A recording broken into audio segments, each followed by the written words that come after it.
Welcome to the Geekcentric podcast, and welcome back to our watch club for Marvel Television's Agatha All Along. The moral of the story, kids, is always finish what you started. Also, mercy is overrated.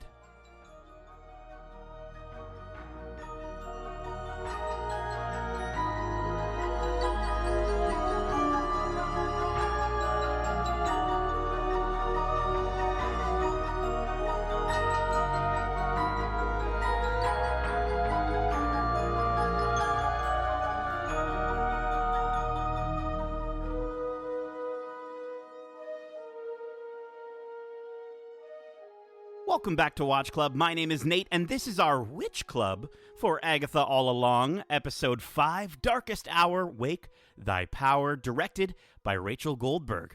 If you're joining us for the first time, this is Watch Club, our weekly review series, kind of like a book club, but way better. Keep in mind, we will be going into full spoilers for this series and the MCU in general, so if you haven't watched this week's episode yet, be sure to do so, and then come right back in a snap. Now, before we all trade giant branches and some slumber party hot goss, let me introduce you to my lovely coven. Joining me this evening, first up, she's my auror from another morer. She's Megan, the magical, mystical Maximoff morning charm-chanting Chambers. Wow, I loved it. I also loved your really awesome attempt at adding an Australian accent to the word aura, because it's already like an Aussie sounding word. It's fantastic. I was going for the Harry Potter. Aren't there aurors in Harry Potter? Oh, wow. Yes, now job. I feel bad. No. I wouldn't put it past me to do a terrible Australian accent. Don't worry. And next up, my favorite witch, who also goes high. He's the dastardly divinating demigod Darcy, the hypnotic Halloween haunting Hudson. I mean, I'm not like Kevin. I'm not associated with Halloween as much as he is. That's just like by association. I like This Halloween. version of you is, though. Okay, this version we'll go with is, that. Okay, we're going with that. Yeah, When you're in our I'll coven, roll with that. you This show, like I'll definitely Halloween. roll with that for sure. There we go. And finally, hot out of the oven and into our coven, she's the Greek witch, Alyssa, the auspicious, ambitious, yet vicious and delicious blood moon brewing Balistreri. Okay, I like it. I gotta see in the dictionary what all those words mean. How do you spell auspicious? Thanks for having me. How are you doing? I'm doing well. Yeah. Yeah, it's been a while since I've been on a watch club, and I'm so excited. This is like my favorite Marvel property right now, so I am pumped to talk about it. Yeah, you haven't stopped messaging me all the stuff on Twitter. And all the fan fiction that I think you might have written a bit. I don't know. No, listen. Okay, embarrassing story for your listeners. I was like talking to Nate about the show, and then I was gonna text my girlfriend a screenshot of me like Google searching Agathario fan fiction, but I sent it to Nate by accident, and then I was like, well, this is what's happened. We're here now, and this is where we're at. But, obviously, Darcy and Megan and I have been enjoying this show and talking about this show for quite some time. Alyssa, we're happy to have you on board here. How has this show been for you so far leading into episode 5? Yeah, I've loved it. I mean, in 2 words or less, I'm obsessed. Just I have more than 2 words for you. I just love like anything Jack Schaefer does in the MCU. It's so creative. It's so grounded, but also somehow like so magical. She's such a fantastic world builder and storyteller, and I'm glad to see that Agatha like has her own kind of space to come into. I did want to talk a little bit about something special like that I connect with in terms of the show before we kind of get into like the nitty-gritty of the episode. Yeah. I want to first of all thank Disney for taking the leap and putting like queerness at the forefront of a show. It's not just Disney, it's like all of media, television, and movies that kind of use queer people or like lesbians for queer baiting.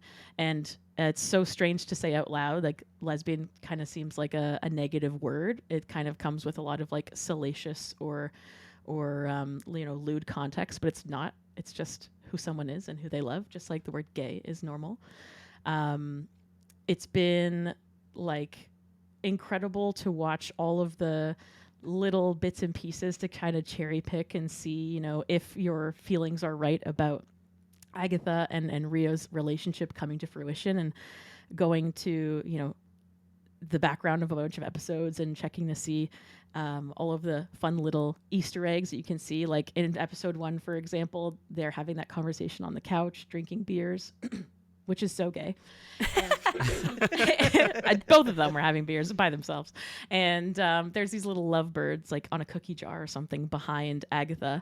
And I looked up what beer they were drinking, and they were drinking Dos Equis, which is Spanish for 2 X's, which I think is just like so fantastic. Deep. Layers on layers. Yeah, it's really refreshing to see it being used as like just a narrative structure and normal, and not something to kind of pull people in and let them down.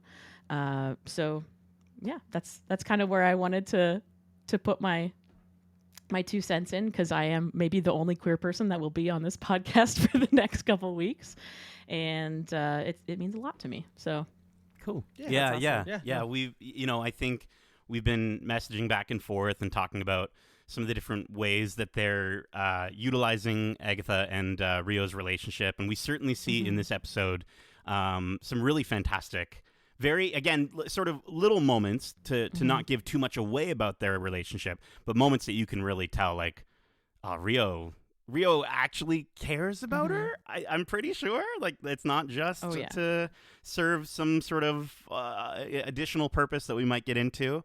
But yeah, very cool. I'm glad you're connecting with the show, and it's also great to see. I think we've talked about queerness and Disney, and that kind of not really, Pixar trying to do certain things and then having been told to scale things back, we've heard about. And I also remember famously, and Darcy, you'll remember the only gay kiss in Star Wars being relegated so far in the background that if you blink and you're not looking for it, you won't see it. And so to sort of see this here, I think the only other gay character in the forefront, and Darcy, I'll have you remind me of the title. Yeah, it was a Strange World. World. That animated Disney flick that got no press coverage or anything like that. Nothing. At all. There was no hype. Yeah. I mean, there was a really sweet little movie. Yeah. it was Yeah, beautiful. Yeah. And there's a lot that's come out about like Inside Out and how Inside Out 2 and how it was, it had a lot of narrative themes that were around Riley being queer. And as a queer woman, I saw all of them, but it wasn't like said explicitly that she like had a crush on Val, or that she was feeling like her deep dark secret was something other than what it actually ended up being. So it's just refreshing to see that it's coming to fruition in one avenue of Disney, and I can't wait to see kind of how it goes forward and how it kind of normalizes it for audiences that might not be involved in the queer community. So, Jack Schaefer, like you said, kudos to Jack Schaefer and her team, and for spearheading, not just rescuing Wanda, but also bringing forth these very important, characters for representation's sake. So really cool stuff. Let's get into this week's episode. The episode, as I mentioned, went by. I just watched it, so I'm actually still watching it right now. It's going. It's on in the background. It's on right in the back, and it's in my mind. What a great episode! It went by so quickly, but it doesn't mean we have to. We've got a lot to talk about, so let's dive in. Darkest Hour, Wake Thy Power, directed by Rachel Goldberg. After a recap showing both the 1693 Salem sequence from WandaVision and the previous 4 episodes, we cut back to the road to see some little aminals emerging from where I believe Rio dug her way out of last week. 100% human-shaped dirt patch. The only time we've seen it in the room so far. So, and Darcy knows his dirt. He's a dirt expert. That's what I work with. So that's what he works with. He knows it. So that's where Rio came out of. We see a fox, a crow, a snake, and then we see them transform into their true selves as they begin to crawl and skitter along the ground, and they're whispering Agatha's name, Agatha Harkness. And one of them stops and picks up a black stone and looks up, and before we continue, I could just hear out loud through the ether Megan just going, ew, I don't like that. Ew, I heard it too. You heard it too? We all heard it. Yeah, we were watching it and we were like, Megan's going to hate this episode. She's gonna hate this I moment. literally wrote down, for sure you all heard me going, ew.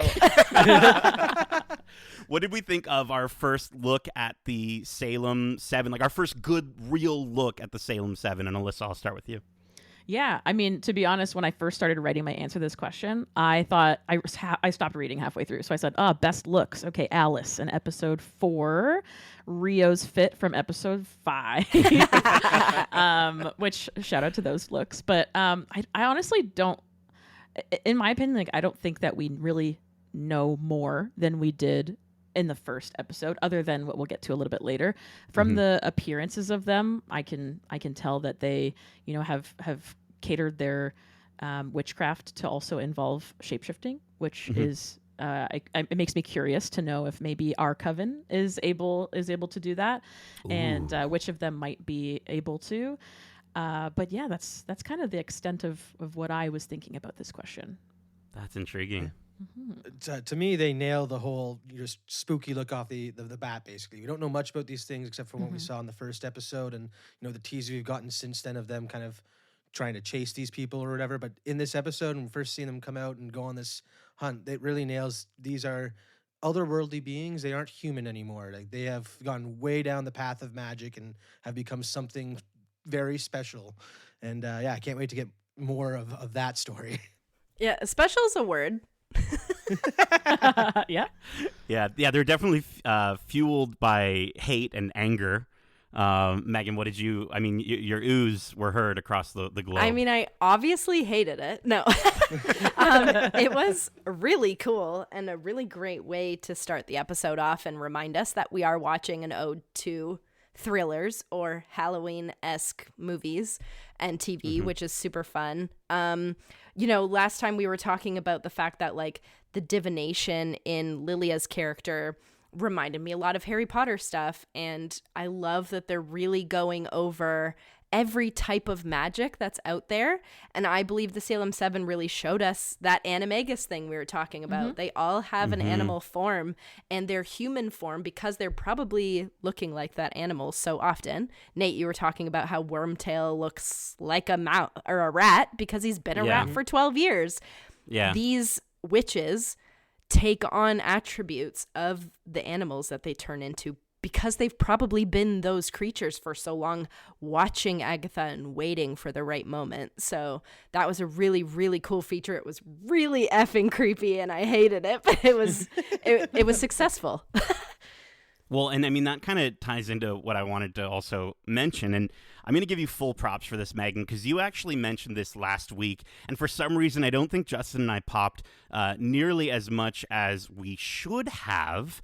But this was the first time I really clocked, and I apologize if I'm mispronouncing your name, but Akwi Akbakasili's character as the cicada, who, Megan, I'm pretty sure you brought up that, you're saying they start looking like them because they've been them for so long. We saw that cicada in WandaVision episode 7, who could have been watching Agatha all along. And so that's nuts because I didn't, and it's so weird because you mentioning that was so delayed in my brain that it took me seeing this woman skittering on the ground for me to remember, oh yeah, there was absolutely a cicada in that show, and that's her. Like that absolutely is her. That is mind blowing, and it's so cool to see how much attention these writers are paying attention to. It's just awesome. And I think this might have been their solution to have Mephisto not be such a main thing to freak out about. Like the way that when they've mentioned him now in this show, it was a passing moment. They just kind of said his name. But we were, again, my Taylor Swift words, we were clowning for Mephisto so much in WandaVision. And we did a little bit at the beginning of this show too. And I think this is Jack Schaefer, this is the creators of the show going, this is about witches. Mephisto is somewhere, but this is about the bitches, okay? So we're not interested in Mephisto just yet. I like that. I like that. Which, please, not yet. All right, do we have anything else we want to say about the Salem 7 before we move on here? We're good. Okay. Lilia wakes up. They're coming. We have to go, she warns the others. She explains that when Agatha murdered her sister witches, which I love that she calls them sister witches. When Agatha murdered her sister witches, she spared their young children. And Rio interrupts, explaining that they became feral, a feral, hive-minded coven bent on revenge. Agatha runs in, and in a panic, she says, "The moral of the story, kids, is always finish what you started. Also, mercy is overrated." She also says, "Pack up your shit." I love that. Catherine Hahn. And they start to run. Realizing that the seven are both in front of them and behind them, they're trapped. And Teen suggests a Hexen Benson. And after a bit of groaning and a scream in the distance, they quickly start gathering and trading large branches off the root of a nearby tree. Teen is confronted by the owl, who leaps and attacks him, but then Alice uses her broom to knock that owl back on its bitch ass. They all start to fly, and then they cross a beautiful full-blood moon. But when they get too far away from the road, they're pulled down by the road itself. After crashing through the cicada herself, they finally find themselves locked in an 80s/90s slumber party room. And they've made it now to their third trial. So let's talk about this broom flying sequence. Did you actually think we'd see brooms in this series? And Darcy, what did you think of the reveal of who the Salem 7 actually are? Well, I mean, again, Meg talked about how they've already been going to all the avenues of witches and everything about them. So it's no surprise that we're seeing brooms. I really enjoy the commentary on how, they become a commercial thing that depicts their kind in a bad way. And also it just upholds the position women should hold and stuff like that. I just love that little bit. Very funny aside. Again, Lilia is one of my favorite characters in the show. So and good. She keeps coming through on that front. The Salem 7, again, I was really surprised and I guess glad almost that they're going a different route than the comics because of their very convoluted history with Agatha and their connection to her in the comics, with their connection to Scratch and Mephisto and everything wild that can happen in the world of a comic book. So this more, again, hate-driven thing directed to Agatha serves a better purpose for me, and the fact that it is a very personal grudge for them now, and that's more I can understand that more than just this weird group of witches who've gone off the deep end and who are somewhat related to Agatha at some point. So I really like this, again, how close they are connected to her story. Mm-hmm. Yeah, I mean, I wasn't expecting that to be their motive, but I think it's a really incredible way to pull in Agatha's history, to have their motive be something that's so familial. Mm-hmm. Makes revenge even sweeter, I'm sure, for them. The broom thing, again, Darcy, like you said, we've been mentioning all the magic, so it's really fun to have the brooms in there. I wasn't as big of a fan of it. Mm-hmm. They were just like big, huge sticks until they jumped off the ground. And then in the CGI, there was like broom tassels on the end, which I thought was strange. I did love the moment where they were crossing the moon because it was like giving E.T. and I thought that Yes. was super fun. But yeah, the broom moment kind of took me out of it a little bit because it felt strange that you're meant to be walking the witches' road and they're flying. Great call to brooms and witches and the commentary, like you said, Darcy, but that moment just wasn't for me. Mm. Yeah, I mean, witches kind of with the territory, you'd think like tarot, potions, brooms, spells, things like that. So I kind of saw it coming. I think we also saw it coming like from the trailer as well. Sure, yeah. But it was just a sweet moment. I really loved how they had to like work together to do it. Like you can't just do it by yourself, so you have to have a coven. And Alice like made me go like, oh, what a sweetie pie when she was like, yeah, if you make one for me, you can have one. It was so cute. Yeah. I also, of course, noticed like a little like something between Rio and Agatha when they like do their little thing and they pass the brooms off to each other. Agatha goes to like grab the broom from Rio and she like grabs kind of like over her hand and then Agatha like pulls it away. So that's a quick little like, what's it called? It's called like a fading glance, or there's a word there where there's like, I'll circle back to it. Fleeting glance, like exactly. Yeah. It's like a fleeting moment that they're Yeah. like just trying to grasp at, but like not make it obvious kind of thing. I thought. Well, it was even so when they're sweet. flying, there is that glance over that Agatha A stolen looks over glance. at Rio. Yes. A stolen glance. Okay, is that That's sort of, I think that's what I was thinking. We're But learning yes, about all the Darcy, you said, glances. listen, comes with the territory. Yeah, romance novels. If you read Exactly. them, you learn all these Too the ways to many. say a lingering Yep. effect or something like Oh, that. man. Oh yeah. Yeah, Megan reads all sorts of romance novels apparently Mm-hmm. with her friend Pam. Pam was saying Shout at out to Pam. Shout out to Pam. Pam was They talking got about some like some the s- spicy right, the peppers in spice them. level. How many peppers would you give the book or whatever? Yeah. I loved Lilia's hate for brooms, like you were saying, Darcy. Like I think the what we were talking about last week, and the idea that she comes from a past where she's constantly bringing up how she hates how the world sees other witches, right? And so she's been driven out of everywhere that she's ever lived because she accurately predicts disasters. And so I love how these characters are just so well written. We talk about expositional dialogue quite often on this podcast, and I find the way that they're allowing the characters to give expositional dialogue, who they're choosing to give the dialogue at what time, how it ties so deeply into their psyche and what they're going through is so cool, because this show at the end of the day is just so emotion is so important. And so I just love the weight of the dialogue that they're giving each of these characters. I also like Lilia saying like brooms have been co-opted by the holiday industrial complex as an absurd emblem of our culture. And worse yet, they're an obvious symbol of female domesticity. But then you've got Jen following up with, and they're basic. Yeah. It's so Jen. It's so well done. And then Megan, in terms of what you were saying, like kind of being taken out, I was taken out a little bit, but not for maybe the same reason. I was okay with the broom thing. I actually did notice the practical work on this show is so good. There are very subtle hints to their characters in a few of the brooms. I didn't notice it in all of the brooms, but I noticed like in Jen's, for instance, and she even comments on it, there's like little flowers and stuff like that, right? That go along with sort of her character and what have Patty you. LuPone says, you could have done better. Yes. Very Which Patty LuPone. is so good. Well, Yeah. that's the So funny cute. thing about that is like technically that was Lilia who made that broom, so she's the one who Right. grabbed the one with all the flowers, but because they did their little trade-off spell moment, that's Yeah. how she got it. But yeah, that was a really Yeah. funny moment. I love that line. It was good. But they're all flying. I think what took me out was seeing the TV budget, right? Like them going across the blood moon, phenomenal. That was great. What a great shot, right? But it's super far away.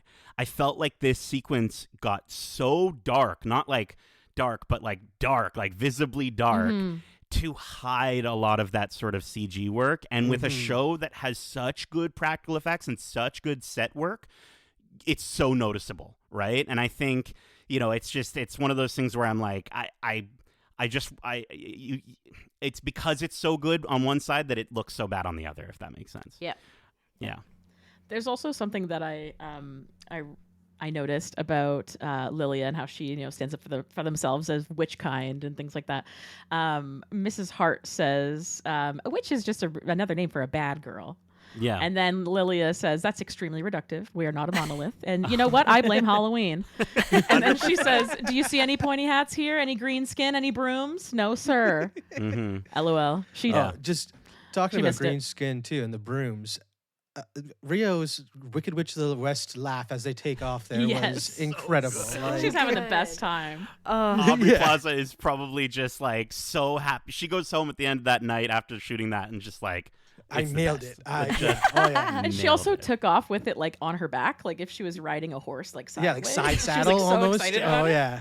But like even the thing is I laughed, but then that even the joy of seeing that couldn't take me out of the fact that it looked similar to the video that I have of when I went to the Harry Potter, the broom flying buddy. in London that you can like It sit looks and go on a exactly green like screen. that. It looks exactly like that, and it hurts to say that because I love this show so much, and I know these teams try so hard and push so hard, and they're doing great work in other ways. But this was the first time in this show where I was like, "Ugh." I think we fault them for it because we've seen them have people fly.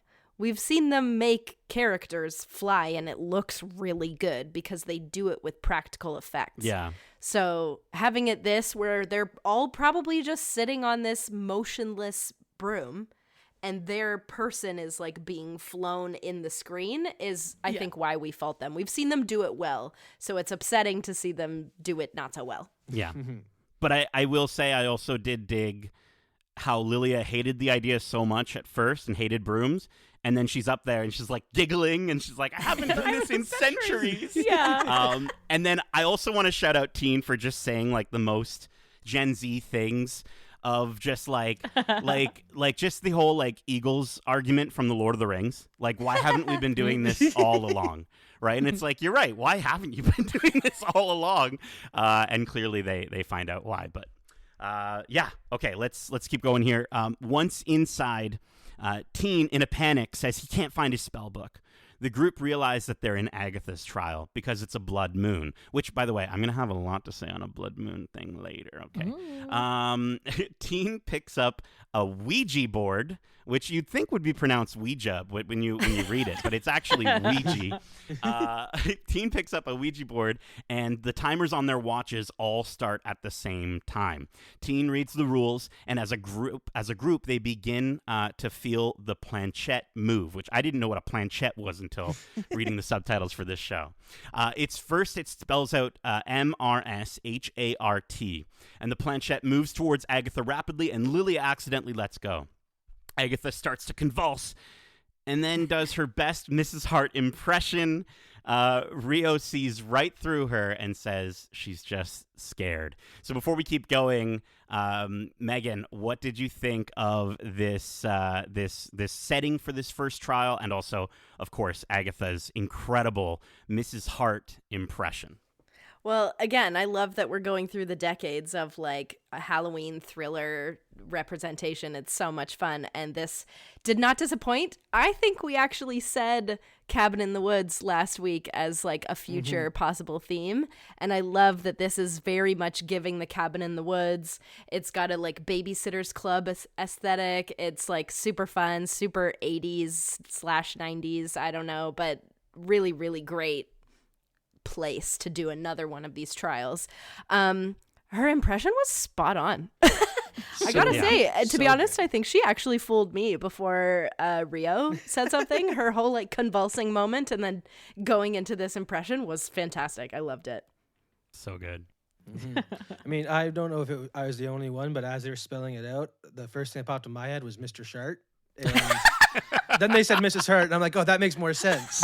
Yeah, Mr. Shart. You died. Going over our little doc here where you sum up everything, you got it all capitalized. And I still can't help but see Mr. Shart. Mr. Shart. So that just went through my head. But I love the setting. I think it's incredible. Like, again, they're nailing that 80s vibe, like you said, where it's a retreat of friends getting away and just...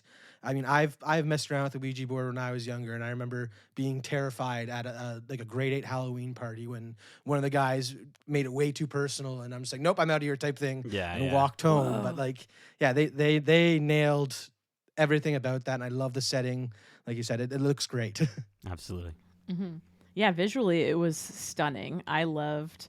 The setting of the kind of 80s vibe. I loved the ribbons with like the kind of, what's that called? Like, it's not a streamer. It's kind of just like bunting, little triangles. Yeah. Yeah, I guess so. Yeah.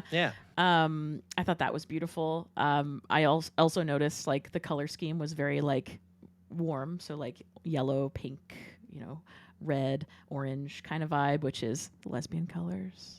Oh, and she was also Agatha was wearing a bracelet of the same colors. So, go back and watch it. On the bunting also, there were these triangles.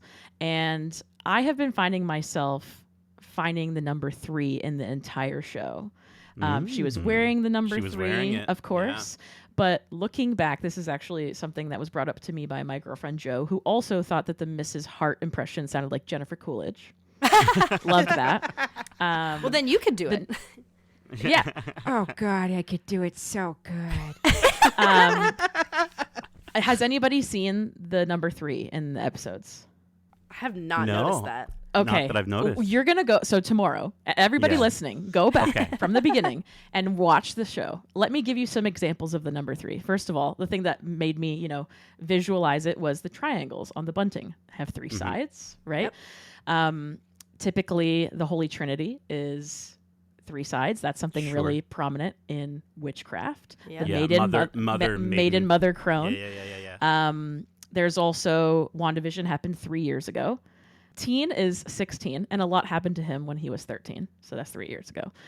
It was 3:33 in the interrogation room when Agatha was interrogating Teen.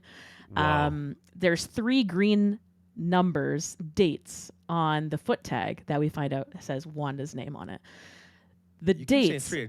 Wasn't Lilia one of Lilia's cards also a 3 too? They're the 3 of Swords. Yeah. Yes. Okay. Just want to make sure. Guys, it's giving Taylor Swift. I'm sorry, but it is. That's what Joe said.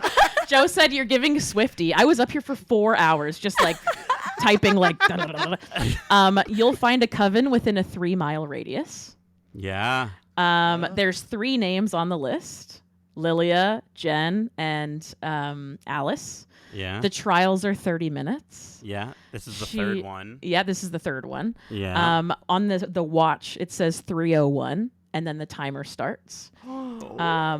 There's, of course, a 3 on Agatha's jersey. And this one's, tell me if I'm stretching, okay? Because I heard your episode from last week, or maybe it was the week before, about the dates. And Megan was like, I don't know, like, that's my birthday, and like, there's other dates. The 3 green dates are October 13th, January 21st, and December 28th. So this is the math that I did. And tell me if it's a stretch, okay? Whoa. Again, Swiftie, continue. October 13th is 10, 13. Yeah. 10 minus 13 is -3. Right. December 28th, I did 12, 28. So 1 plus 2 plus 2 minus 8 is -3. Okay. And then I also did January 21st, which is 1, 2, 1. So then this one is like 1 times 2 plus 1 is 3. So in some way, you get to the number 3. And yes. Sorry, just to interrupt. There's going to be 3 of these miniseries. We're in the second Correct. of 3 miniseries that have been planned. There's with Vision 3 Quest coming pairs up. of them. They had to have 3 pairs to make the brooms. Oh. Right? And I only went back to the first and second episode, and Joe and I kind of brainstormed about other like trios of things that popped up in the show, but everything is 3. 3 minutes, 3 months, 3 years, 30 minutes. It's wild. We so only if you go see back and watch 3 it, of the Salem 7 at the beginning of the episode within the I first 3 believe minutes. so. I don't know. Like I'm that. not too sure, but it's Yeah. insane if you go back The and watch dates thing, it. I think, is just our human nature looking for patterns where there aren't. But everything else, Listen, I think, is I tried very math with the other numbers. purposeful. Nothing goes to 3. And I will Interesting. again support this because the Swifties do this with dates, and it's true. That's Yeah. the craziest part. I watch the Swifties add all these numbers up, and I'm like, that's insane. There's no way Taylor Swift and her team are like putting all these numbers together. But then maybe they she line up. It's crazy. Wow. And on this watch club, I'm hosting it, and there's 3 of guests. you. Wow. Crazy. Come on. No, that's actually insane. That's Yeah. so cool. You're that going to you go found back that. and you're going to be like, oh, I can't wait. That's I'm so excited. awesome. I love that. Yeah, this was that's really cool. I thought it was I literally had it written down. I'm like, I got this wearing the number 3 because it's the 3rd trial. That's probably right. With all these numbers though.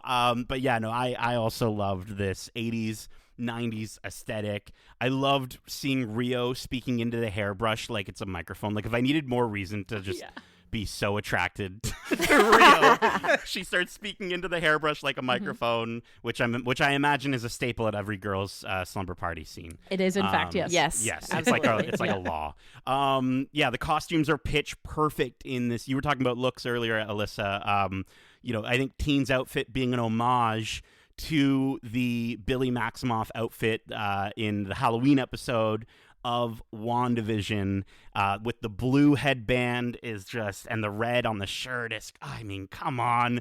Rio's shirt has a little leaf on the pocket, which I love because she is the Green Witch. It's so well done, and I want all of their watches. When they put their same. hands in, I'm like, where do I buy all those watches? Because I want all of them. They look awesome. And yeah, I love when Teen says, we have to Ouija. And then their watches all beep at the same time, which you think would be the freakiest thing to happen. And then Agatha just responds with, it's not a verb. It's just so good. The writing is just off the chain. I'm absolutely Loving it. Anything else that we want to mention before we keep going? I just want to say one last thing. Sure. If you turn the number 3 to the side, Okay. It's an M. we get an That's M. what I was gonna say. And then what about the other way? Shut up. It looks like boobs. I don't know. It Like, looks like, W Wanda for and Wanda. it looks like Mom. boobs. Exactly. And it looks I like thought- boobs. Boobs. Listen, Boobs are important. boobs are important. That's awesome. That actually is so dope. I don't know about the boobs part, but yes, that's No, fantastic. you're on the right track. Yeah. You're on Okay, the right okay. track. Ask Cool. Rio and Agatha, they know. Yeah. And in a certain 80s movie, there is a character with 3 boobs. Okay. Oh my god. Just watch Total Recall. Okay. They begin again, and as the lights flicker, they spell out death. Agatha asks what the spirit wants, and it spells out punish. She asks, who do you want to punish? And over again, it spells out Agatha. And the spirit then escapes. Agatha pulls away. The spirit escapes. And then Jen realizes they need to punish Agatha. As, stick with me. This one's going to be a little longer. As they all contemplate different ways to punish her, she disappears. The lights go out. And once they all sort of look around. He grabs a flashlight. Teen looks above him, and we see Agatha now fully possessed. She's looking straight out of The Exorcist. She drops to the ground and begins to attack them. She's choking Jen against the wall when Lilia manages to finally turn on the lights. Agatha disappears, but then the ghost of Evanora Harkness of the Salemites apparates in front of them. Lilia explains that they have unfinished business, and as a punishment, Evanora tells them they must finish the road without Agatha leaving her there with her. Rio vehemently defends Agatha, saying her mother can't have her. Agatha quietly asks her mother why she still hates her, and Evanora explains to her that she was born evil and that she should have killed her the moment she left her body. That's freaking dark. Jen says they have to go, and Agatha begs them not to leave her there with her mother, who then possesses her yet again. Alice steps in and blasts Evanora out of Agatha, but then we see Agatha immediately begin to drain Alice of her power and of her life. They all yell at her to stop, but then Teen sees the planchette moving wildly on the Ouija board. It spells out Nicholas Scratch, and he yells it out loud, which finally grabs Agatha's attention, and we hear Nicholas's voice from the great beyond shout, "Mama, stop." Teen runs to Alice's dead body and begs her to wake up. Agatha is taken aback and slowly leaves through the now revealed exit as Rio watches her. Ugh. Okay, so some crazy stuff going on in this. 2 big questions here. Megan, how many times did you say ooh? No, I'm just kidding. She hated this. She absolutely hated that. 2 big questions here. What did you think of Alice's death? Is it final? And 2, what was Nicholas Scratch's voice doing reaching out to Agatha? Alyssa, I want to throw it to you first. Yeah. So I hope that Alice is not dead. I love Alice's character, and like I spoke about a little bit earlier, that like little moment that she had with Teen was just so adorable, and she's like been, without family for such a long time. She finally kind of found something, and then she's gone. So fingers crossed. Hope she's fine. Nicholas Scratch, I think, was the spirit that they were supposed to summon. I think that's the punishment. So I have it written down here. So the rule stated that your hands couldn't leave the Ouija board. And I think because Agatha did that, her mom's ghost possessed her. I think Rio definitely was moving the Ouija board when it said, like, death is with you. And she wants Agatha. And then they said, for what? And then it said punish. Mm-hmm. I think that the actual spirit that they were trying to connect with was Nicholas, and they didn't get the chance to like finish or close the veil, or close the communication from the Ouija board, because they didn't say goodbye, which was part of the rules. Yeah. So he was still trying to reach out, and he must have been kind of moving the planchette for quite a while. They might have just been distracted. I think that's the punishment in itself. Like Agatha communicating or having others recognize that that name hurts her so deeply. It gives her so many negative feelings, and she feels shame, or maybe she feels distress. We don't know what happened quite yet. My theory behind him saying, "Mama, stop," is that he calls her Mama and not Mother, which would technically like be good for the timeline, because I think that probably happened quite a while ago. And I think that maybe he calls Rio Mother or Mom.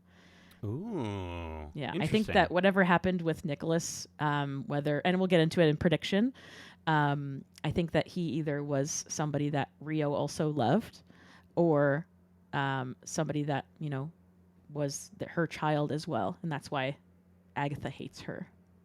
Interesting. Whoa. Wow. And that would also, there would be 3 of them in their family. Oh my god. That's true. Exactly. Come on. And on the topic of Alice, now that I've found my note, Agatha was drained of her power by Wanda in WandaVision, and she didn't die. Right. She was true. drained from all of her purple. You know, she had to get her purple back. So I'm hoping that maybe Rio is there with her, maybe trying to resurrect her, or maybe she had something left and she just got maybe a little bit too far from the brink of death.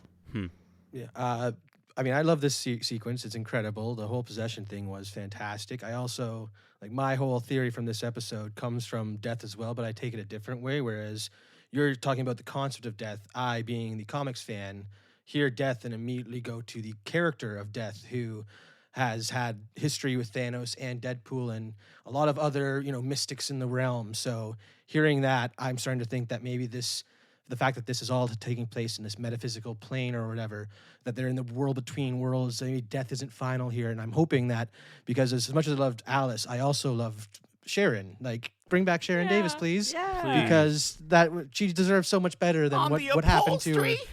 Yeah, right? So, like, I just think that, again, I'll get into this more in my predictions later on, but I feel like Alice's death is not final, and the death that they're talking about is, I hope, is a character, because there's some really cool storytelling potential there, just with the fact that, again, bringing death to life is such a neat concept to me. Very cool.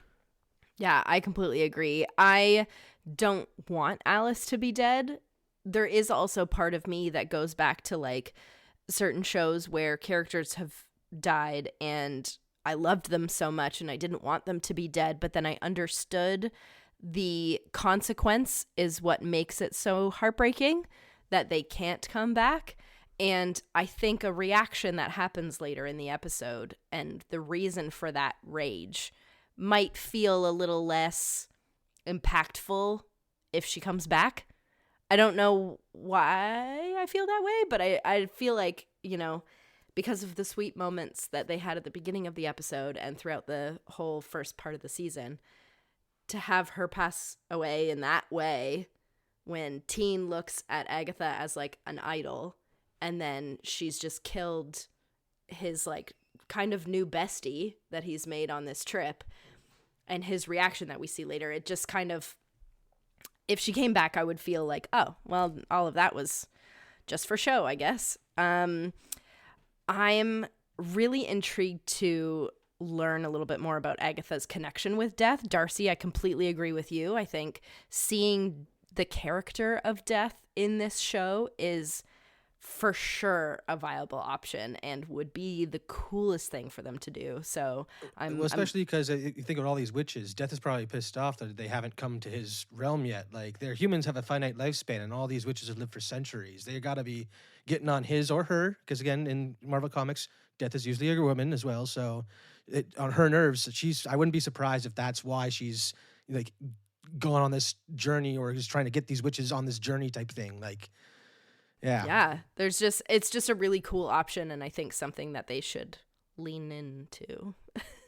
Well, I mean, you know, the idea that you're kind of all talking about and discussing Death as a character, and even Alyssa, you bringing up the concept that, you know, this relationship is almost a familial, like they've formed a family together, with between Agatha and Rio. You know, certain witches stay alive for way longer than they maybe are supposed to. And what if that's because one of them fell in love with Death? and that's what's going on here, right? And I think I love that theory. It is a theory that's been floating around on the internet quite a bit. I'm not. This isn't me knowing the character of Death, but Alyssa, you've got something you want to chime in with here. I realized that I kind of alluded to the fact that I think that Rio is the embodiment of death. And one of the reasons I think that is because she's a character that is not in the comics. Rio Vidal doesn't exist. But Rio Vidal in Portuguese means river of life. Wow. And typically river of life, like a river of life, if you think about it in like, the Christian sense or just, the spiritual sense, it's life is a river and it flows into something else. And it ends at some point. It can end somewhere. So I think that that's the, Kevin Feige's genius thought to take this character that seems, just plucked from somewhere and give her a purpose that is more than, just a romantic interest or more than just a Green Witch. She's the Green Witch. Yeah, that's cool. So that's my thought. So sick. That's dope. I think like all of you, I was shocked when Alice was killed off. It seemingly felt like it was so quick. It happened so fast. And like that little cute moment she had with Teen, but then also like talking about her potentially coming back, she did kind of fulfill her purpose within this show last week, right? Like her trauma was resolved. She even said like I feel lighter in last week's episode. So it did the standard TV thing of just making you really like a character and then killing her off, and they did it with Mrs. Hart in her episode, right, or in the episode that she died in.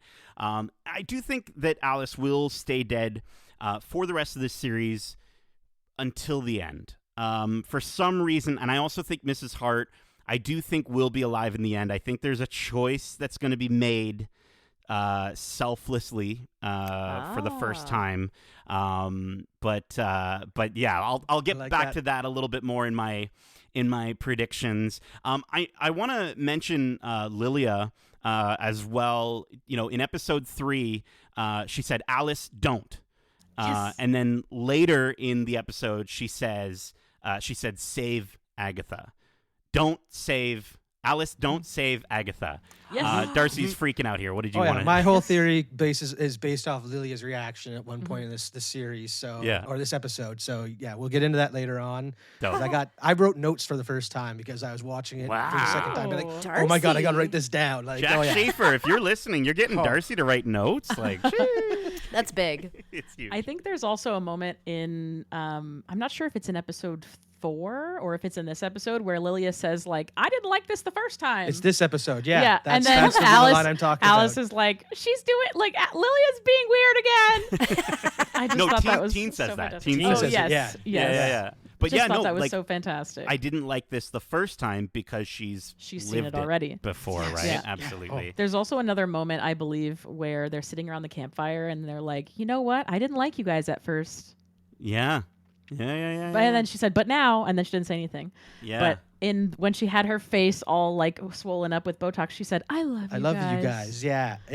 So that I think is, Yeah. Oh yeah. filling in those blanks. So now I have a running list on my phone of weird shit that Lilia says, so that I could piece it together. Oh, yeah, I've been rewatch the I've show. been waiting for more of these reveals since Yeah. like we got to know her more. That's why I love her so much. Is because Yeah.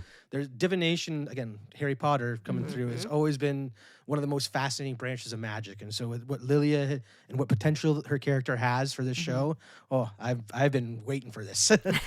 I'd also noticed that Lilia says Knight of Wands when Yes. Alice goes like. Psh, and Yeah. starts Did to you look up shoot the her Knight of magic. Wands? Because I did.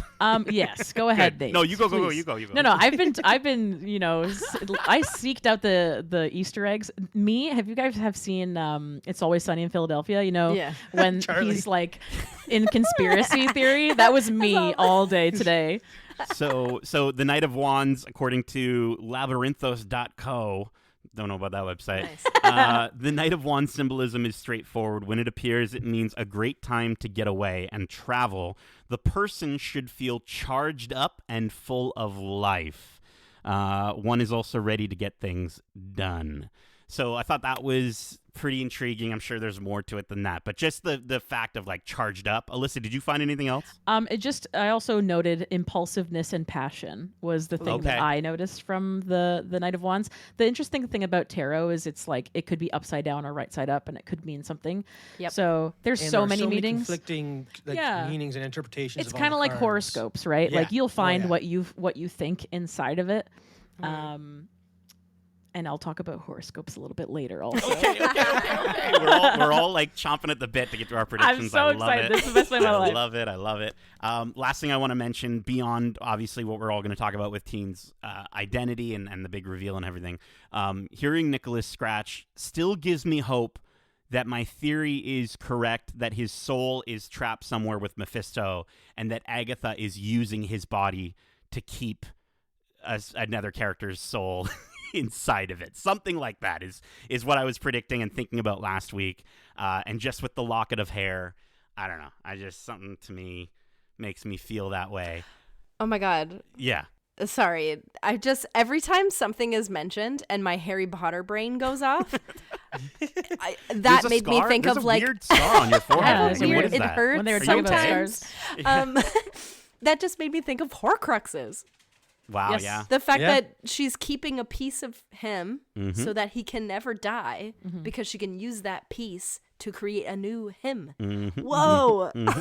My brain wasn't ready for So that. many layers, guys.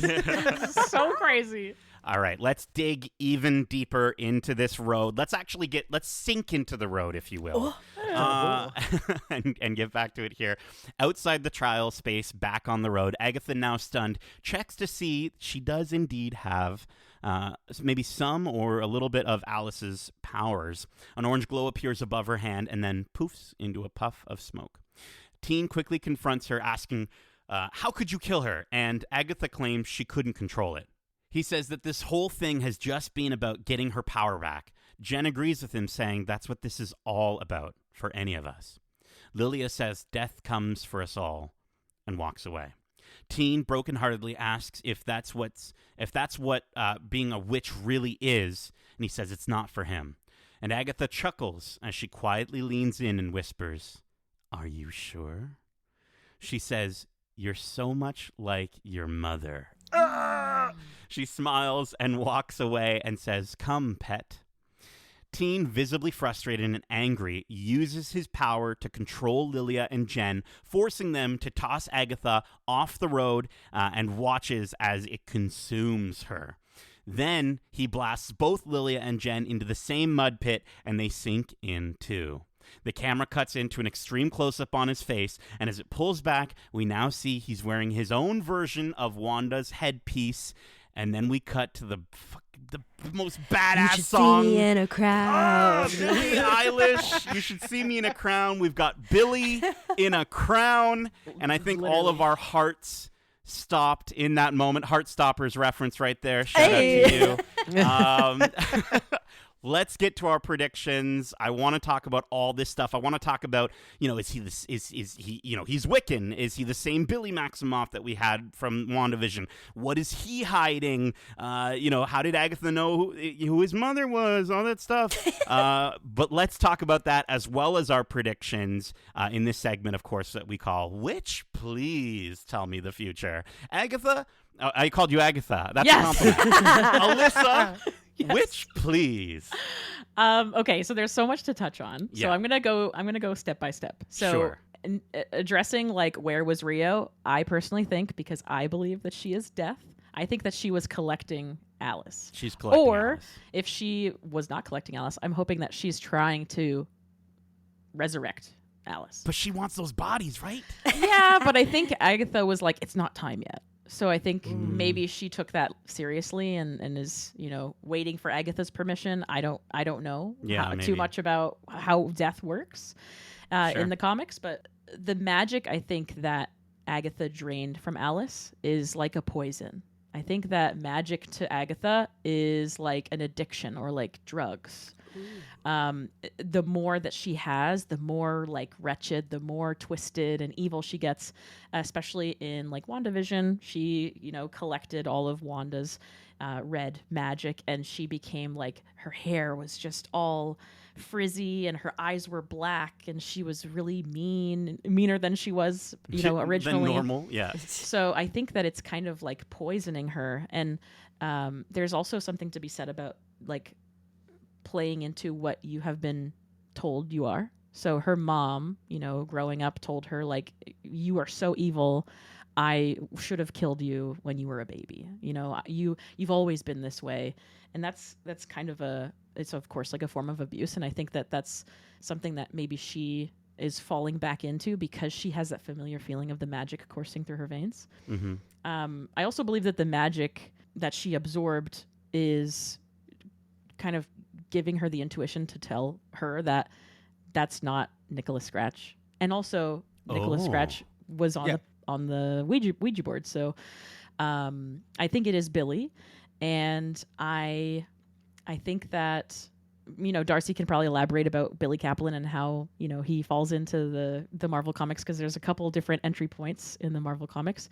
Yes. But would you like me to give you my prediction now, like going forward? Let's get your prediction. Let's get your prediction going forward, and then we'll continue with everyone. Yeah. Okay. Let's get our tinfoil hats. Okay. The number 3. The number 3. Mother Maiden Crone. Would you like to go third, actually? No. Oh, God. Listen, it's already started. Mother Maiden Crone, I believe that the mother is Wanda. So makes sense. The mother in the Mother Maiden Crone is has like a very particular denotation. She symbolizes like fertility. She's a creator, and Wanda is both of those things. She created the hex. She manipulates reality, and she is a mother to her twins. She literally created the twins. Literally, yeah. Exactly. I believe that the maiden is Wiccan, or Billy, if this is Billy. Maiden, in like based off of my research, is just like a new they're described to as like a virgin, so somebody who is young, who maybe is not experienced magic for their life. They're new to it. And the crone is typically like a wiser, older, magical woman, and I believe that that's Agatha. And I think that they're the Trinity. They're connected. So Agatha appears young, but she's actually like centuries old. So here's my prediction. Okay. At the end of the road. Which, please? Yes, which, please. Here's my prediction. I think that Agatha originally wanted her purple back. But I think that what she wants at the end of this, and I don't think that a lot of people are going to make it, I think that what she wants most is to be loved. I think she wants family. I think she wants a coven. She truly wants to be good, and she said it in Agatha All Along. She said it in WandaVision when she was, at the stake and they were about to burn her at the stake. She's like, I can be good. I can't control it. And I think that that's true.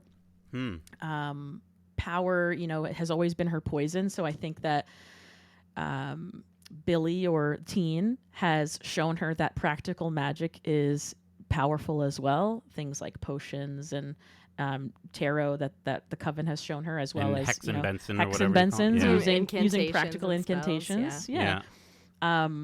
One thing that I noticed in WandaVision is Agatha had said, "You're gonna need me," and Wanda was like, "If I need you, I'll find you." And she tapped her head and she turned around, and on the marquee of WandaVision it said, "Oz the Great and Powerful." Shut up.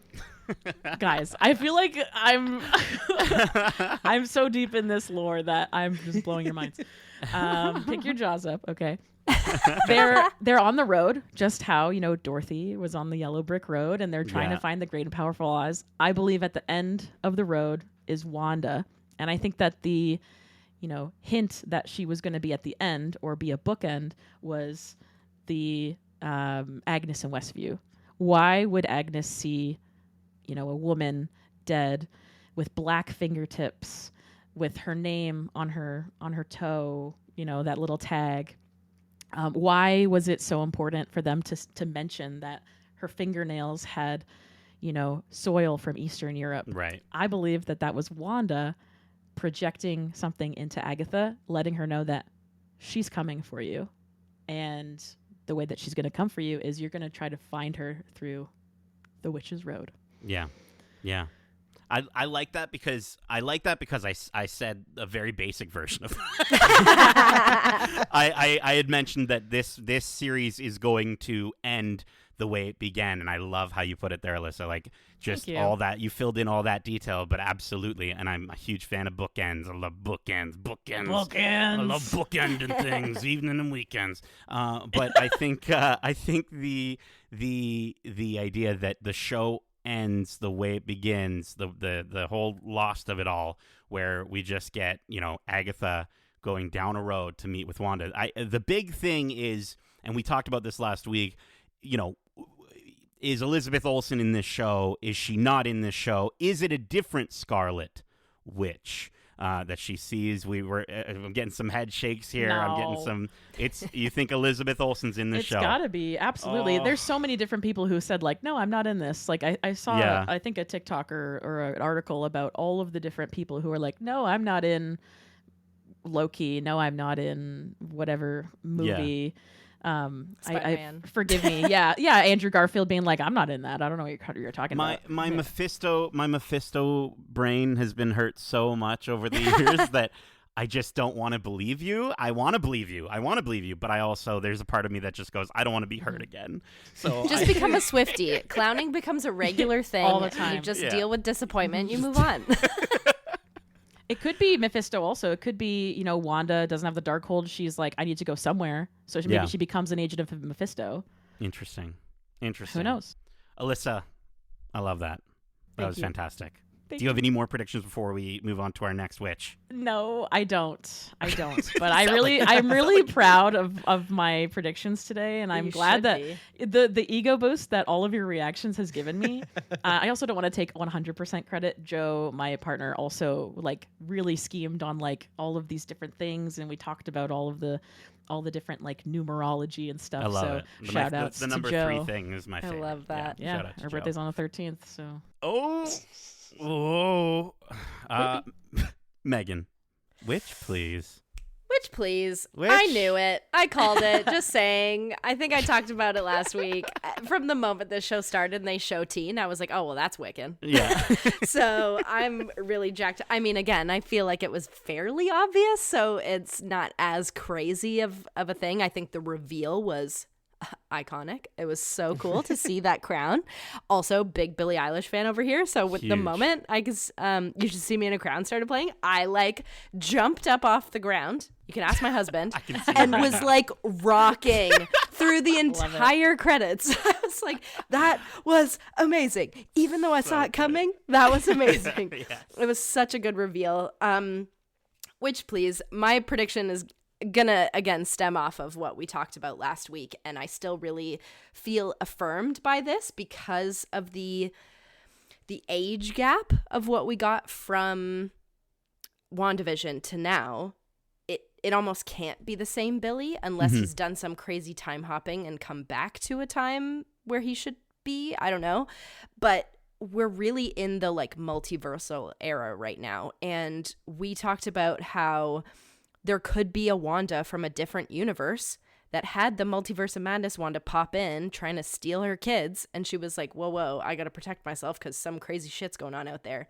So she sent her kids away, put a sigil on them, and like basically sent them to save themselves or maybe to save something specific or protect something or achieve something. I don't know what her intentions are totally, but I think this is a Billy Wiccan from a different universe. I'm also intrigued if it's not necessarily Wanda, but if we might get a Magneto in here somewhere in the MCU. Whoa. Because that 3 could be an M. I'm just saying, I would like to point out the fact that this show was originally going to be called House of Harkness, similar to the House of M. So I'm thinking maybe the retitle was adjusted. We got to Just debunk. gonna do a quick debunk. Sorry, push your glasses up a little higher if you're going to debunk, please. Sorry. Thank you. In recent, Wanda's parentage has come into question a lot over the years, with Magneto being the most common one. It has been proven false, actually. She has a different family entirely. Magneto was just someone who took her in and kind of in one of the timelines convinced her that they were their kids. So But he is maybe? not.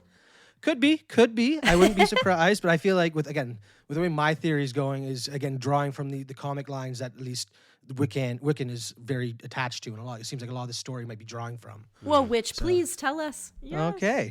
Well, starting off again, I think Agatha. I want to talk about Agatha getting her power back because when she turns it from the orange to the purple, it quickly fizzles out.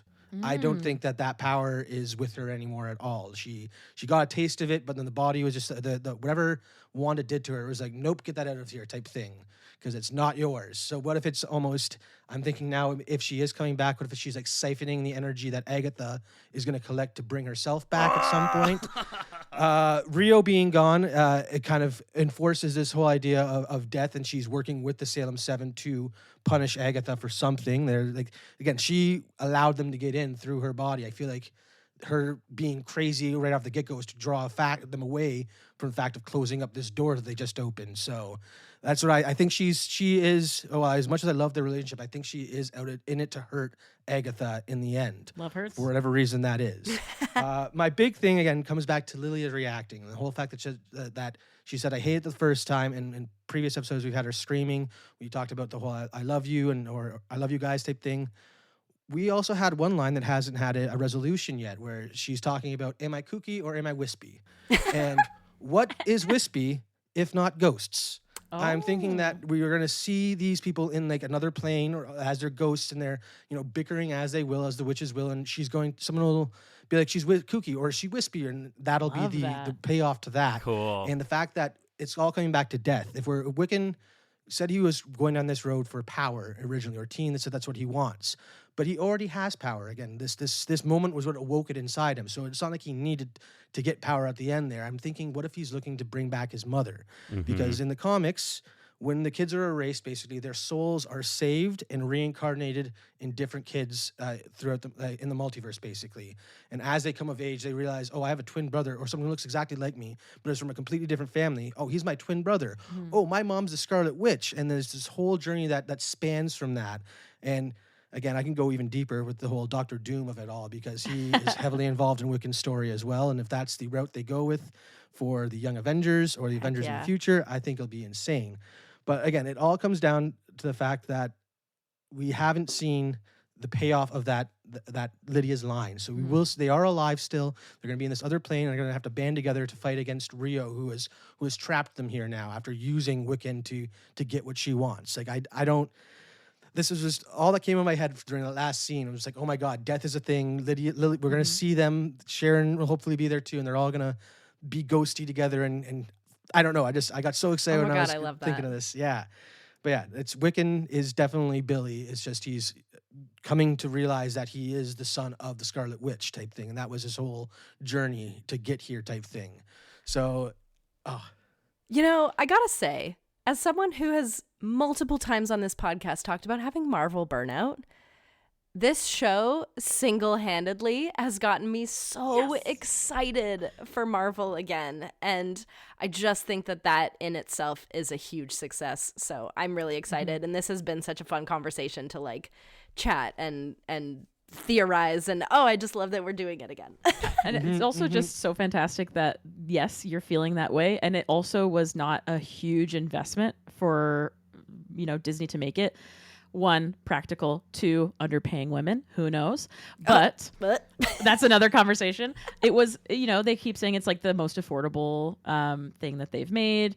And they still have the caliber of storytelling of things like what we're looking for, like Easter eggs. And it's just been so fun to watch. I realized that I said I was going to talk about horoscopes. And the only thing that I was going to say was I noticed that on the side of Teen's pants, he has like horoscope symbols like Taurus, Pisces, Capricorn, things like that. And on the side of Wiccan's costume, he has like stars on the side. And because those things were not on his person in episode 5, because he was wearing that like blue headband and such, there's like a board game behind them when they're doing Ouija board, and it's all constellations. Like it's all Pisces and Taurus and Aquarius and stuff. So Wicked. It's been You fantastic. are It's been so catching fun. these Easter Yeah. eggs. Like, I can't. I gotta rewatch everything watch now. these hands, baby. Watch these hands. I'm gonna catch everything. Oh man, may Nate, I? what's your may- prediction? Which, please? May Yeah, I yeah. witch, please? Witch, please. What a jaw-dropping moment with that Billie Eilish banger. So good. These writers just know what they're doing. They're so good at it. And we're talking about this show and how it's, doing storytelling so well within the medium of television. And that's great because I think there's some of these streaming series that sort of felt like they're just trying to take a movie and stretch it out over 6 episodes or 8 episodes or 9 episodes. And this truly does feel like a TV show, which is fantastic because I think there's really beautiful things that can be said about the differences between the mediums of television and movies. We always talk about like how, oh man, and I know I harped on the CG TV budget of this episode, but we always talk about how like, at one point we were all like, oh man, these TV shows look so good. They're like movies. But honestly, I do think that it's getting better the more they're finding ways to differentiate themselves. I told you I would talk about blood moons, and I want to talk about a blood moon. The blood moon's color symbolizes life, blood, death, and rebirth. In witchcraft, this ties into themes of banishing negativity. Agatha and her witch sisters were banished in this episode, or bringing about significant change and personal transformation, teens transformation. Many ancient cultures believe that the blood moon amplifies magical energies, making it a potent time for rituals, especially for witches who harness lunar energy. It is often considered a time for transformation, releasing the old and setting powerful intentions. Also, in modern witchcraft, particularly Wicca, blood moons are seen as an ideal time to perform rituals related to manifesting desires, as the moon's rare state is believed to enhance these activities. So I think that we could be looking at Teen's Trial this whole time. When are we going to get to Teen's Trial? This is Teen's Trial. The blood I think the moon trials rises. happen The blood whole moon time. rises. It's not The just blood in moon these- rises once Yeah. again. That's fantastic. This could be Teen's Trial. If you really think about it, he is the first one to find the clue at each trial so far. I'm pretty sure if I go back, he's Yeah, the you're first right. one to find the thing and read the instructions. That's true. So I think this has always been his trial, whether he's realized it yet or not. Also, Rio was absolutely collecting Alice's body. I think that's part of her plan. And then as far as like a full prediction, similar to what you were saying, Megan, and I think this might be the same thing, but Justin's prediction from last time was that this is a Billy from another universe. That Wiccan's true intention is to become powerful enough. In my mind, I think you're kind of right, Alyssa. I think it is to get his mother back, but I actually think it's to get back to his universe. He wants to get back to be with his true parents. He wants to get, who's like an alternate version of Wanda or maybe Vision. He wants to get back to his boyf, right? Yeah. Who is a character in this show and apparently is going to be acting at some point in this show. And then I think, sorry, I've got some hands raised. Please, please. I just, again, with the confirmation that this is Wiccan, the boyf is definitely Teddy, Hulkling from Young Avengers, who is a Skrull. So if you work that into the timeline, and the fact that we do have Skrulls living on Earth, it would fit that this boyfriend is someone he met in the prime timeline, like while he's stuck here type thing. He's So a Skrull. he's a Skrull. That's Hulkling's whole power. He calls himself the son of Hulk, but he is actually just a shape-shifting Skrull, and he ends up becoming the Emperor of Skrull. Interesting. Again, get into the comics. I can go into so we much did get detail that here. really Doctor like, Doom, we did get Scarlet that Witch, really everything. weird Oh. haircut son of Hulk in She-Hulk. Didn't Yes. we? Scar? Yes. Scar? Yeah, I got Yeah. Scar. Scar. Yeah. He's actually the son of Hulk. Okay. Hulkling was just saying he was, and he wasn't really. He was just an alien in hiding. So, Interesting. but yeah, no, I think it's going to be, it's related to our Wanda for sure. The fact that, again, listen, bringing up the body, it's tied to that in the book ending, the fact that it's a book tag with all the previous owners of the Darkhold. There's something to do with they are all bound somehow together, and Agatha will be the path to Wanda, and maybe Wiccan, that's why Wiccan's using her or something like that. Okay. Okay. Yeah. My hand was up because you had mentioned that he was from like a different universe. I want to know how he has service in a different universe. Well, That's it's what I'm- maybe that's what his I'm boy confused about. in this universe he met while he was. Yes, It's could a be. burner phone he picked up or something. That could work. Yeah. Sure. So maybe he's not Maybe. trying to get back to his boyf in that universe. Okay, that's fair. Maybe, That's yeah. fair. I'm not too That's fair. sure, but No, no, Someone no. he met That's a good here call. that will connect him with the other young Avengers, and Yes. that's what- Right. Yeah. doing some like internet sleuthing, I couldn't really find anything about the boyf. I know that he's played by Miles Gutierrez Riley. Miles Okay. Gutierrez Riley, and it says in like Marvelpedia that his name is Eddie. Eddie, Eddie. but Interesting. Teddy is Teddy He was- Altman. Yeah. So Oh, maybe it's an alternate universe version Alt. of Yeah. Alt. An Man. alt man. maybe. I also just think it's so funny that like Teddy Altman is in Marvel and Teddy Altman is also in Grey's Anatomy, but that's just gonna get confused in my head. Oh my God, I didn't know forever. Listen. Enough about Greg's anatomy. I also want to mention. I think last week I had mentioned that Agatha's going to die. Agatha's going to die. We're going to end up with a ghost, Agatha. I love the line that Rio says, where she says, "I hate ghosts," and I think a big part of that is because if she is death, she wants she hates ghosts because they don't allow her to fulfill what her kind of She's role already got is. what she needs What from her, them, basically. exactly, Yeah. right? She hates ghosts. They stick around. So I think Agatha dies, and I think we end up with Agatha and Teen together. I think she sacrifices herself to save the others, and in a way, selfishly still, herself from being damned to hell. And I imagine whatever this decision is screws over Rio, bringing them back to more of a loathing relationship, unfortunately, because I think they are really going to play up the love between them, and I think it's going to be heartbreaking, it's going to be awful, it's going to be all this stuff, and I think that the James Robinson comic series line of a ghost Agatha mentoring Wanda, I think the MCU, this is their version of it. It's going to be Agatha mentoring a new version of Wanda, so to speak, which is Teen, and I think that the series will end with Teen still being on this journey to try to get back to his universe, now stuck with Agatha, someone he admired, but someone who, at the same time, now he hates. That is one option, or at the end of the road, we meet Wanda, and Agatha demands her son back and her powers, and she has the opportunity to save everyone and get back her son, but she won't get her powers, and I think she chooses her powers, and she ends up being the true big bad and being actually as evil as we all might think. So it's one of those two things. Like it's either extreme for me. She's either going to like sort of slightly redeem herself in a very Agatha way, or she's just going to go hardcore evil mode, and we're just going to sort of be left with this like character that we're like, wow, she's actually awful, which is crazy to me because I love Catherine Hahn. Yeah, I personally, again, being the comic fan, she isn't a bad guy in the comics by any means at all. I mean, Yeah. when we were first introduced to her, she is the nanny to Reed and Sue Richards' kid, Franklin. So,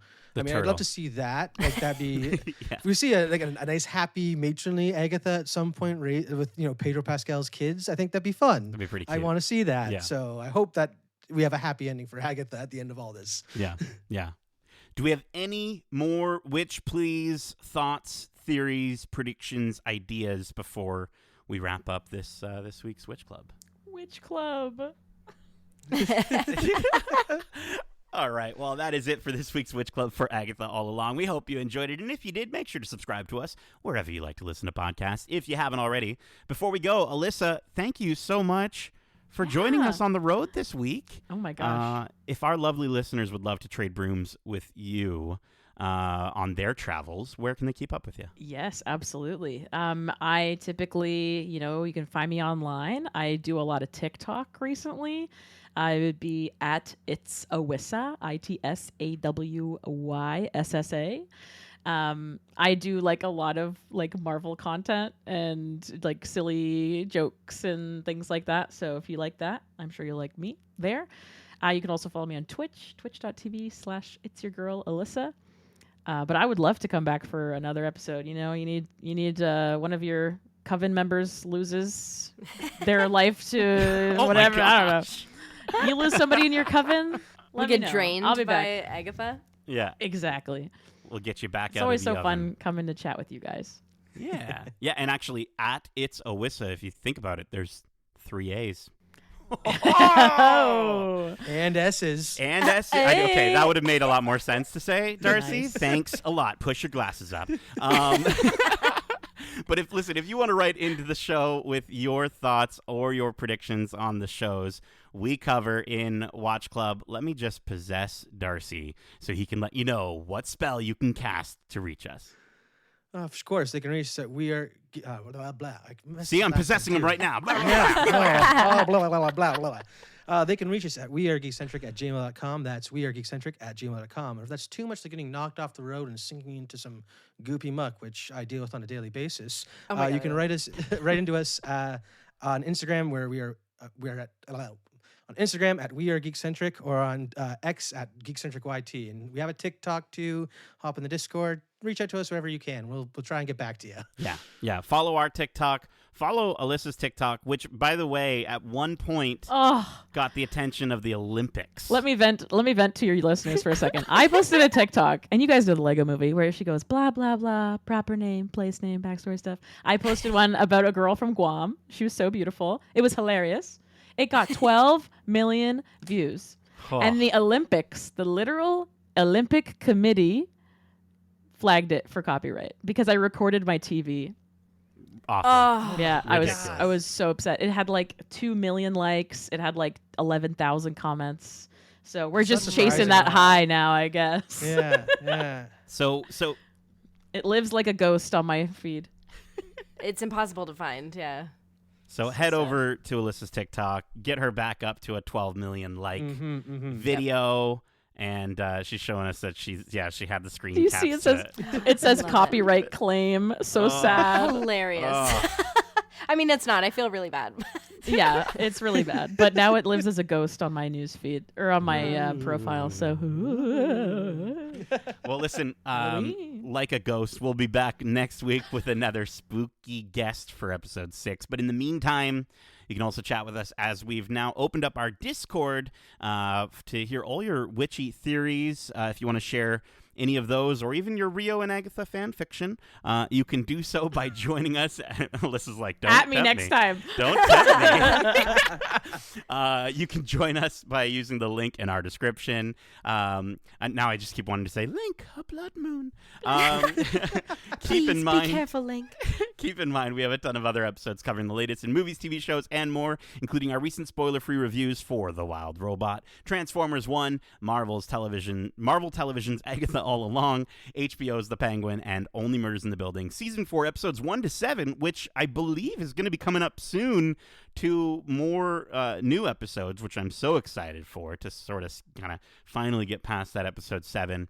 We also have our D23 episode where we discuss our experience at Disney's D23, the Ultimate Fan Event, where we actually saw Agatha and her coven perform live on stage. It was quite a treat. We have a video of that on our socials. Definitely go check that out. Plus, we have a ton of interviews from over the summer, but the one that you're going to care about most, let's be honest, who, by the way, we interviewed 3 people at this junket. I'm just saying. We interviewed Agatha herself, Catherine Hahn, as well as Joe Locke, who plays Teen, and showrunner, director, and executive producer Jack Schaefer. We talked about the music in this series, how it stays fresh while maintaining the tone of WandaVision, and we asked Catherine and Joe who they'd want to see their characters team up for a Broadway musical. So you can catch those interviews here on your podcast service of choice or over on YouTube at youtube.com/geekcentric. Be sure to subscribe there if you haven't already, and if you want to keep up with all the great stuff we got coming at you for this cozy geek fall. As of this recording, we are so close to hitting 5,000 on Instagram. I know that's like a small number for like all the social media people out there, but it's a big number for us. That's amazing. So You if give you yourself haven't credit. already, thank you. If you haven't already, head out there and give us a follow on the old Instagram. We'd love to hit 5,000 before the end of the year. Justin thinks we're going to do it before Halloween. I don't know. We'll have to place a hex to see if that can that can happen.